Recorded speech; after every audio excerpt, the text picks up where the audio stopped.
Abandoned. I'll be honest, I've struggled with this word. It's a central word that stands out on my birth certificate. If you look up the definition of what abandoned means, it says left without needed protection, care, or support. Left by owner. No longer held or thought of. All of which is true in my story, but I think the part I've had a hard time wrestling with is where it says no longer held or thought of. No longer thought of? Ouch, that itself leaves a wound. Can you imagine a mother who carries a baby for 9 months, delivers the baby through a C-section, and never thinks of the baby again? I find it hard to believe that my birth mother has never thought of me since November 13th, 1984.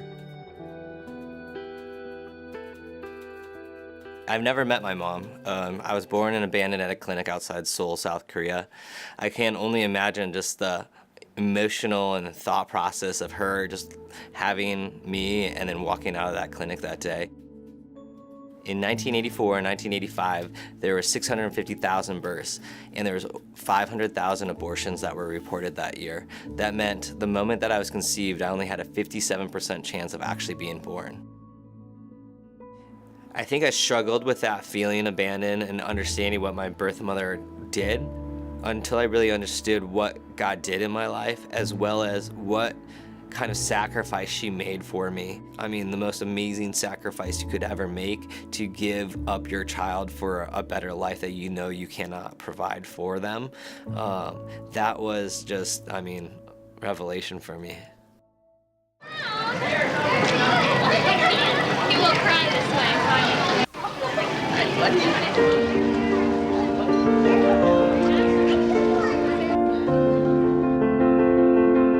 My parents were high school sweethearts. They got married right out of high school, and my mom wanted kids. And so my mom was at work one day and she overheard a coworker on the phone talking about adoption, and she immediately ran over to that coworker and asked for the information, and it was Bethany Christian Services.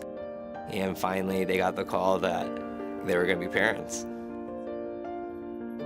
I think my parents had the similar society pressures that my birth mother had. Adoption wasn't as talked about as is now. My parents went against some pressure from internal family members that didn't want to adopt another race into the family. And then there's little Ryan and my little sister Emily, who's adopted from Korea as well. Not once can I ever say that they made us feel different. We always have felt like we were one of their own children. I know God's hand has been upon my life before I even took my first breath. There's no doubt in my mind of how real God is through my adoption story. And that's because He gave this random lady in Seoul, South Korea, so much grace and mercy and love for an unborn child that she would be able to endure 9 months of a grueling pregnancy, be able to not give in to the society pressures, not give in to family pressure, and still give me up to have a better life. My name is Ryan, and this is my story. A story in how big and real God truly is.